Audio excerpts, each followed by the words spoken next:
The only reason Rourke noticed her was the way she scanned the shadows like someone who'd survived too many nights being watched. It was Christmas Eve, the cold kind that bit through gloves and made the lights above the coastal transport terminal flicker like tired stars. Rourke stepped out of the main doors, breath fogging, shoulders heavy from travel and the weight of being between missions. He wanted silence, maybe a warm drink, not another puzzle. But she stood across the bus lanes, half hidden near a concrete pillar, coat ragged, posture still. Too still. Before we begin this mission, hit subscribe and ring the bell, because some stories of courage never made the headlines, but they deserve to be heard. Tell us where you're watching from and who's the hero in your family. From where he stood roughly 30 meters away, he saw her head tilt at subtle angles, tracking foot patterns, timing the flow of pedestrians, reading them the way only trained eyes did, not desperate, not confused. Evaluating Rourke, slowed, pretending to check his phone as a depot security guard murmured over the radio. Control, this is post 3, copy wind gusts from northwest at 12 knots. The wind shoved a curtain of snow between him and the woman, but when it cleared, her gaze had locked onto the loading bays again. She wasn't trying to be unseen. She was trying to see first. He stepped toward the curb, boots slipping slightly on the crusted ice. A freight horn groaned in the distance, long and lonely. The woman shifted, letting a flock of travelers pass in front of her. When her pack moved, a corner of cloth lifted just enough for a flash of color to glint in the terminal light's red stitching, dark blue arc. Rourke's chest tightened. He needed a closer look. He angled toward her with the quiet confidence of someone used to controlling space. 25 meters. 20, she pretended not to notice him, pulling her coat tighter, chin ducked. But her eyes tracked the reflections in the glass behind him. Tactical, again. He slowed 2 pillars away and let his voice carry just enough, cold night, to be standing out here. She didn't answer. Instead, her right hand drifted toward her pack strap, almost protective.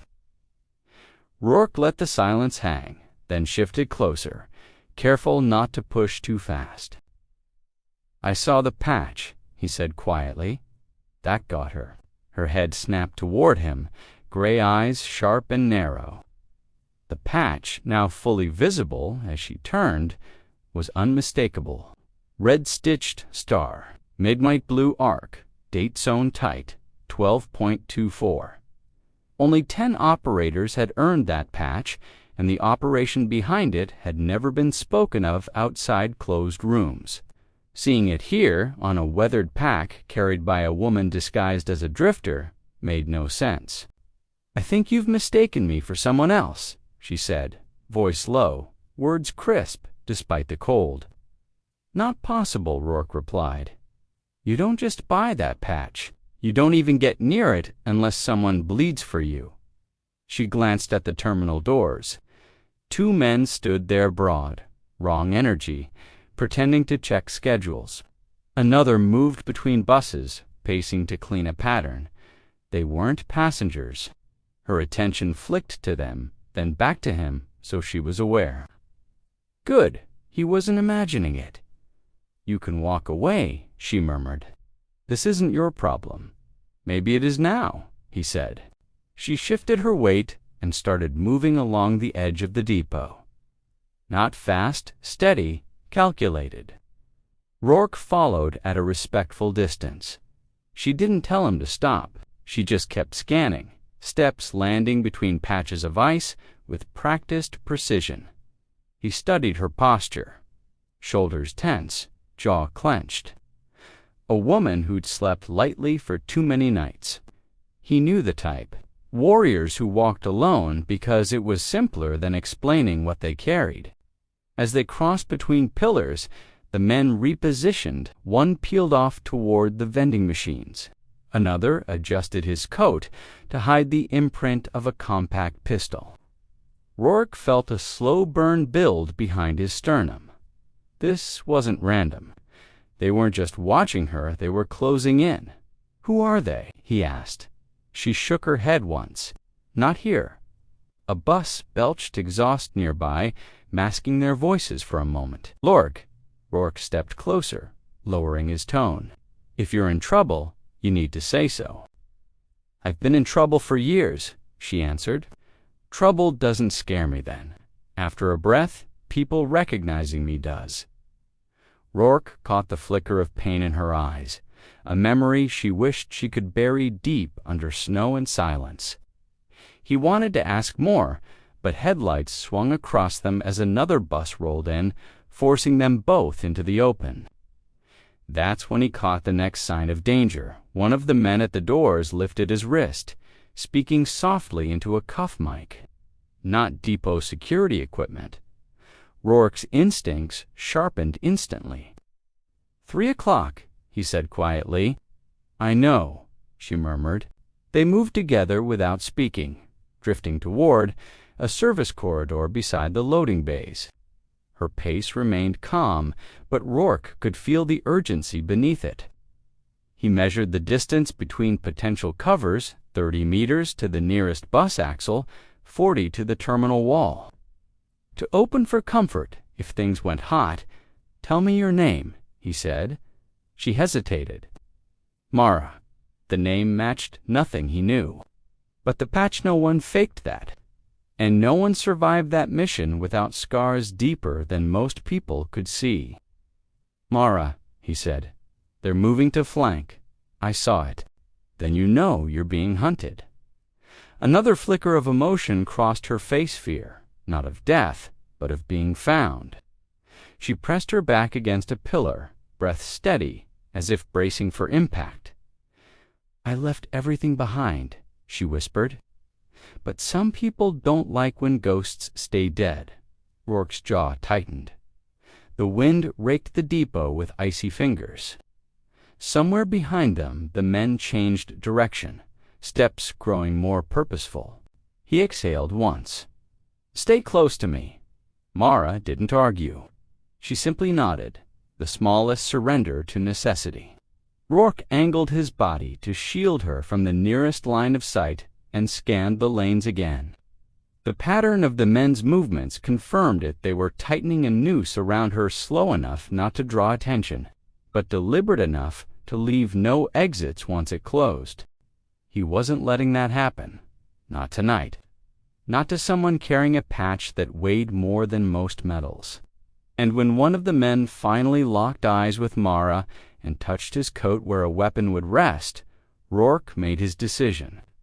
Tonight, he would stand between her and whatever shadows had followed her here, because the woman they called homeless wasn't what she seemed, and the men hunting her were getting too close, and the truth she carried was about to drag them both into the mission they never wanted to remember. Mara moved like a ghost between the maintenance crates, but the crunch of snow betrayed the men hunting her. Rourke kept her silhouette in sight as she slipped behind the shed on the far edge of the depot lot. The wind clawing at his coat and the metal siding rattling softly. The security lights threw long, thin shadows across the packed snow, turning every movement into a question mark. He knew she heard him following.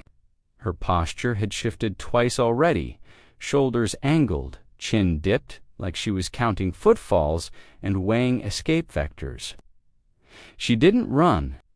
That bothered him more than if she had. He stepped around the last crate and found her standing with her back to the shed, breath misting in slow, controlled ribbons. Her eyes were pale and furious at the same time, the kind of eyes you only saw on the edge of missions gone sideways. She didn't flinch when he closed the distance. "You're not homeless," he said. "Cut the act."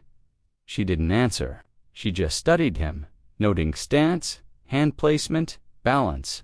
Her gaze flicked to his boots, then to the roofline behind him, like she was checking if someone else had followed. "Who are you?" Rourke pressed. "And why do you carry a restricted unit patch?" Mara's jaw tightened. For a second he thought she would bolt. Instead, she looked past him, toward the depot entrance where the flow of travelers thinned to near nothing. She waited for the wind to rise before she finally spoke. "You weren't supposed to see that patch," she said. "That's not an answer. It's all you're getting. Leave." He stepped closer. "I know what that symbol means. Red star, blue arc. Date 12/4. Only 10 operators ever earned it." She swallowed, a quiet, nearly invisible movement. 9, she corrected. "You're forgetting 1. He let that settle. You. Her breath hitched, but she didn't deny it. Instead, she reached for the old strap of her pack and pulled it forward, just enough for him to see the worn threads. "It wasn't a mission we talk about," she said. "Not anymore." The radio traffic from the depot security flickered faintly across the lot, the signal cutting through the cold. "Control, this is post 3 copy wind gusts from northwest at 12 knots. Mara's gaze sharpened at the sound, not because of the weather update, but because she recognized the cadence in the background hum. Someone was piggybacking on the channel, listening, closer than they should be. "You're being followed," Rourke said quietly. 2 men inside the terminal. 1 outside, near the vending machines. They're not travelers. I know you're going to tell me why." "No," she said, "because the moment I do, you're involved." Her voice cracked slightly, a thin fracture of exhaustion beneath all the calculation. That was the first real sign he'd had that she wasn't just hiding, she was breaking under something heavy and old. "What happened on that Christmas Eve?" he asked. Mara's shoulders sank. She closed her eyes like she was bracing for recoil. When she opened them again, her defenses had thinned just enough for the truth to slip out. "I was intel support," she said, eyes inside. "They called us Sierra Team, though it wasn't our real designation. We were sent for a hostage extraction in a valley compound. Small structure, low visibility. We had positive laser bloom at 15 meters from the target hut." She paused. "Sierra 5, break visual on hostages at 15 meters. Laser bloom confirmed." That was the last clean transmission we got. Rourke knew the tone of someone reliving the moment everything collapsed. He didn't interrupt. "They rushed the door," she continued, "but the compound had been staged. Someone fed us false intel, rerouted comms, redirected our exit corridor. We were boxed in before we knew what was happening. I survived because I was monitoring from the ridge. They didn't." She tightened her grip on the pack strap. The recordings, the real ones, proved the mission had been sabotaged. I refused to hand them over, and Devlin has been trying to erase that night ever since. Rourke absorbed that in silence. The cold dug into his gloves as he scanned the shadows around them. "Devlin," he said quietly. "He's here. His team is." She nodded toward the depot. "And they won't stop until they take me. The moment I speak, they get what they want, so I don't speak." A burst of digital distortion crackled across a nearby frequency, sharp enough to raise every hair along Rourke's arms. Unidentified channel code white, lockdown initiated. He frowned. "That wasn't depot security." "No," Mara whispered. "That was Devlin's men. They've seized the local channels."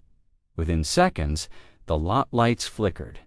Several cameras at the corners of the building blinked off at once. Rourke's gut tightened. The code white spoof meant the area was effectively isolated no, outgoing calls, no incoming reinforcements. Devlin's team had reversed the advantage with a single transmission. Mara pressed her back harder against the shed. "They'll move in from the blind spots. Thermal imagers, they'll see our heat from 20 meters out." "How many?" Rourke asked. "4 in the first wave, maybe 6, and you planned to face them alone." "I wasn't planning to survive," she said quietly. The cold in her voice made something inside him snap. "Not happening," he said. "Not on my watch." Her eyes widened, surprised. "You don't even know me." "I know that, Patch," he said. "And I know what it cost you to earn it." Before she could answer, a faint pulse of light swept across the snow, the telltale shimmer of a thermal imager catching the curve of the shed. Rourke grabbed Mara's arm and pulled her into the narrow space between two crates, just as a suppressed pistol cracked softly from the far side of the lot.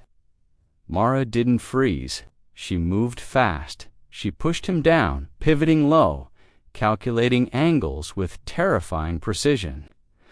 Another whisper-quiet shot skimmed the metal siding above them. Snow dislodged, drifting like ash. "They're bracketing us," she said, flanking patterns from both sides. "They want a clean capture. Then we deny it." Her breath fogged the air as she steadied herself. "You should walk away. Not a chance." For the first time since meeting her, she looked at him not with suspicion, but with something like reluctant trust. The wall she'd built began to crack.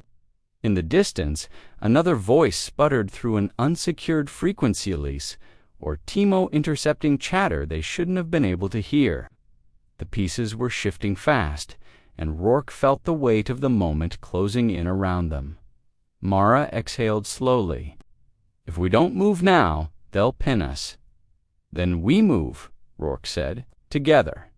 And as the thermal sweep returned, brighter this time, Mara realized the fight she'd been running from had finally caught up with her. But the moment would decide whether she ran or finally turned to face Devlin's ghosts. The snow turned red and silver under the security lights as Mara stepped forward, no longer hiding from the ghosts she'd outrun. She and Rourke had barely cleared the depot perimeter when the first muzzle flash cracked from the loading bay, a clean arc of light against the frozen air. Rourke shoved her behind a concrete bollard, boots skidding on the ice. He scanned the dark rows of cargo trucks, counting shapes that didn't belong angles too rigid, shadows to still. 15 to 25 meters out, Devlin's men were already tightening the ring. Mara breathed slow, her gaze measured. She didn't look afraid, just resolved, as if the moment had finally stopped running from her. Rourke knew the stance. Shoulders low, weight on the balls of her feet, mind calculating. He realized she'd been waiting for this confrontation long before tonight. A second shot hissed past the truck's mirror. He leaned in. "They're after you. Why?" She met his eyes, no hesitation left. "Because I wasn't their asset," she said. "I was the witness who didn't break." Then she arose slightly, peering over the rim of the bollard, as 3 silhouettes angled in from the left. "And tonight, they're cleaning up." Rourke cursed under his breath. They needed comms, needed help. But Devlin's people had hijacked the security channels earlier, and now the main grid pulsed with dead static. The only hope lay with Elise and Timo somewhere inside the depot, fingers flying over a portable scanner. If they could breach the jamming, even for a second, the cavalry might hear. Mara scanned the field again, tracking the shift in enemy posture. The men were spreading wider, pressing them toward the chain-link fence. "He's hurting us," she murmured. "Just like the original OPP." "What OPP?" Rourke asked. She exhaled once. Christmas Eve. Years back, covert intel sweep. We walked into a trap meant for someone else. Hostages at 15 meters. Laser Bloom confirmed. Sierra 5 tried to pull me out, But Devlin wanted the recordings. He still does. Movement stirred near the fuel pumps. Headlamps killed, shapes advancing. "If we stay, we die," Mara whispered. They sprinted into the icy lot as rounds snapped past. Sliding behind a minibus, she tested the wind with a pinch of falling snow. Something old lit behind her eyes. Delta split. Rourke didn't argue. He bolted out first, drawing fire. Mara melted into shadow. 3 shooters, one deliberate Devlin, a faint radio whisper. "Jam her down 10 seconds. On the 9th, Mara struck faint left, hard pivot, slicing their formation. Devlin stepped up, but she crashed into him, disarming and pinning him as patrol lights erupted across the lot. Rourke turned to Mara. Her hands shook as adrenaline finally eased, her breath clouding under the lights. In her silence, he heard the weight she'd carried for years. He stepped closer. "I'll handle the report. Your name stays clear, but your service gets acknowledged. I don't want the record," she murmured. "Just the truth saved." "It will be," he said. She nodded once, eyes softening. Then she stepped backward into the thinning snowfall. Officers rushed everywhere, but none noticed her slip past the fences into the pale tint of dawn. Rourke watched her fade, feeling a respect deeper than anything rank could bestow. And somewhere beyond the depot, the night finally released her. But Rourke knew dawn wouldn't stay peaceful for long.